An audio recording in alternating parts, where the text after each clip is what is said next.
కుస్తీ కళ్యాణి సోమవారం నుండి శనివారం వరకు సాయంత్రం 6:30 మన సన్ జెమినీలో.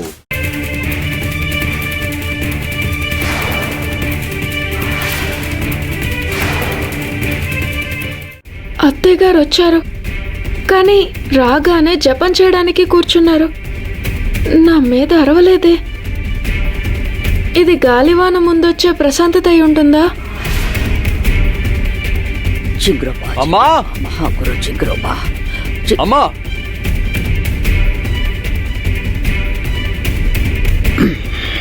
ఏమైందమ్మా నీకు? నీది మానవ జాతే కదా, లేక జిగురోబలాగా రాక్షస జాత? దిగో, నీ నోరు అదుపులో పెట్టుకో. అమ్మని ఏమడుగుతున్నావు నువ్వు?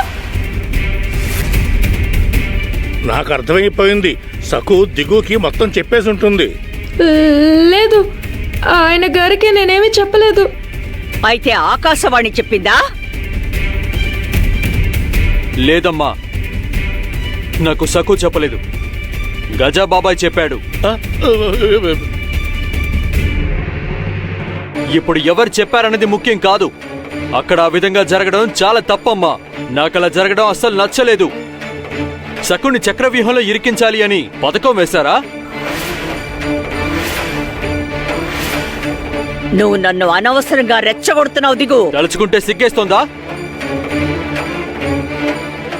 ఏంటి, నువ్వు నన్ను ప్రశ్నిస్తున్నావా? ఎవరితో నువ్వు మాట్లాడుతున్నావో తెలుస్తోందా? దిగు. తెలిసే మాట్లాడుతున్నానమ్మా. అసలు తక్కువ చేసిన తప్పేంటి చెప్పమ్మా. అసలు ఇప్పుడు నేను బాబాగారి పూజ గురించి మాట్లాడదలుచుకోలేదు. నువ్వు స్వతంత్రంగా స్వేచ్ఛగా ఉండమ్మా. నీకు భక్తుంటే నువ్వు జింగురబాని పూజించు. మన కులదేవ పూజని సకుకు నువ్వు ఎందుకు అబద్ధం చెప్పావు? దిగు, గొంతు తగ్గించు. నాతో ఇలా గొంతు పెంచి మాట్లాడకూడదు. అమ్మా, అక్కడ జరిగింది తప్పు, అందుకని నేను గొంతు పెంచే మాట్లాడతాను. అలాగా? అయితే ఇప్పుడే ఇంట్లో నుంచి బయటకు వెళ్ళిపో.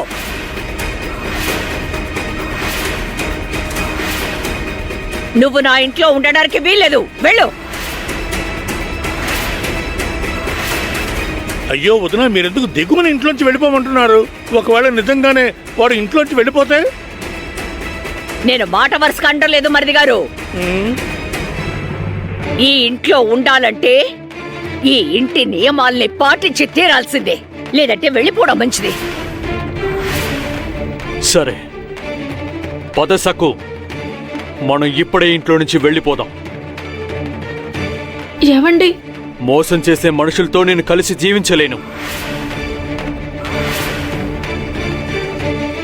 చూసావమ్మా సక్కు వీడిని ఎలా మార్చేసిందో? పుట్టినప్పటి నుంచి వీడు మనతో ఉన్నాడు, కానీ ఈ రోజు వాడి దృష్టిలో మనం మోసగాళ్ళం. నాకీ రాక్షసత్వం ఎంత మాత్రం నచ్చలేదు. పద సకు. ఏవండి, ఏవండి, ఆగండి, నా మాట వినండి. మాట్లాడకు సకు, పద. ఆగు, దిగు.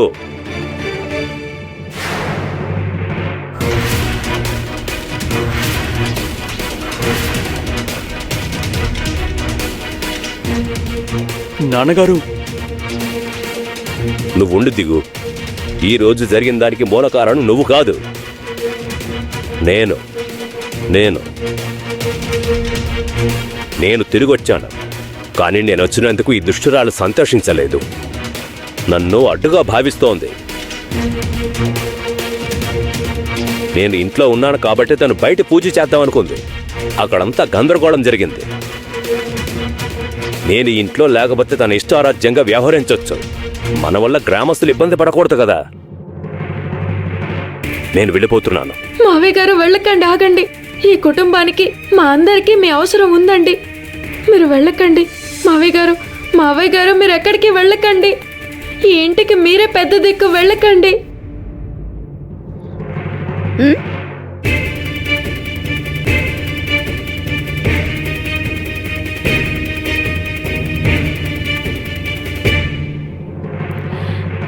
జింగ్రోబా జింగ్రోబా మహాగురు జింగ్రోబా, జింగ్రోబా జింగ్రోబా మహాగురు జింగ్రోబా, జింగ్రోబా జింగ్రోబా.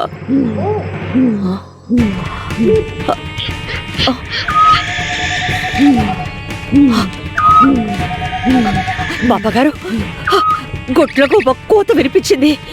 నన్ను రమ్మని సందేశం పంపించారా?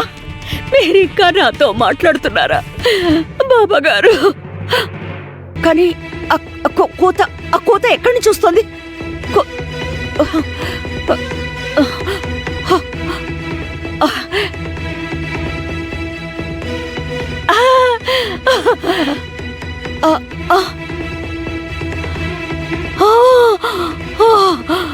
వస్తాను, వెంటనే వస్తాను. నేను ఇప్పుడే వస్తాను, వెంటనే వస్తాను.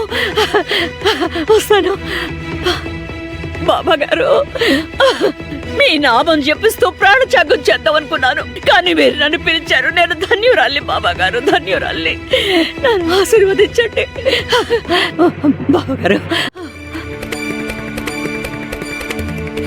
పాండురంగ, అత్తయ్య గారు ఎప్పుడు ఇంత కోపంగా మాట్లాడరు, కానీ ఈరోజు ఇల్లు వదిలి వెళ్ళిపోమని అరిచారు. మావయ్య గారు ఇల్లు వదిలి వెళ్ళిపోవడం నా కళ్ళారా చూశాను. నువ్వది నిజం చేయకు. మా పుట్టింట్లో వాళ్ళలాగా వీళ్ళు కూడా ఎప్పుడు కలిసిమెలిసి ఒకే చోటు ఉండాలి. వాళ్ళని విడిపోనివ్వకు. ఇదిగో చూడు, ఆ బాబా గారిని మాత్రం ఈ ఇంటికి దూరంగా ఉంచు. ఆయన రాకపోతే ఇంట్లో వాళ్ళందరూ సఖ్యతగా ఉంటారు.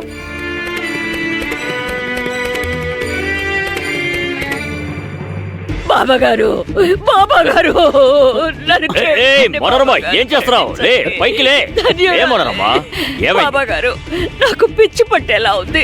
ఈ లోకంలో నన్ను ఎవరేమన్నా పర్వాలేదు, కానీ మీరు నన్ను కాదంటే భరించలేను. నేను నిజంగానే పిచ్చిదాన్ని అయిపోతాను. నన్ను దూరం చేయకండి బాబా గారు. మీకు నా మీద కోపం ఉంటే మీరు నన్ను తిట్టండి, కొట్టండి, ఏమైనా చెయ్యండి. మాట్లాడకుండా మాత్రం ఉండకండి. మనోరమా, కోపం, బాధ అనేవి మనుషులు నిజం మాట్లాడటానికి దోహదపడతాయి. శ్రీధర్ పంత్ గారు చెప్పిన వాక్యాలని బాబా గారు ఇక్కడ వల్లిస్తున్నారేంటి? కోపంతో, బాధతో నువ్వు రగిలిపోతున్నావన్న విషయం నాకు తెలుసు. నిజమనేది నిప్పులాంటి. నీ భర్త ఇక్కడికి వచ్చాడు, అగ్గిలో ఆజ్యం పోశాడు. అప్పుడే నాకిది స్ఫురించింది. నీ గురించి ఆలోచించాను. ఒక్క నిమిషం ఆ ముసలోడితో మాట్లాడితేనే నాకు తలనొప్పి వచ్చింది. ఆయన నువ్వు ఎలా భరిస్తున్నావు? నీతో మాట్లాడాలనే కబురు పంపాను. వీటిని చూడు మనోరమా, వీటిని చూడు. ఏంటి బాబా గారు ఇవన్నీ?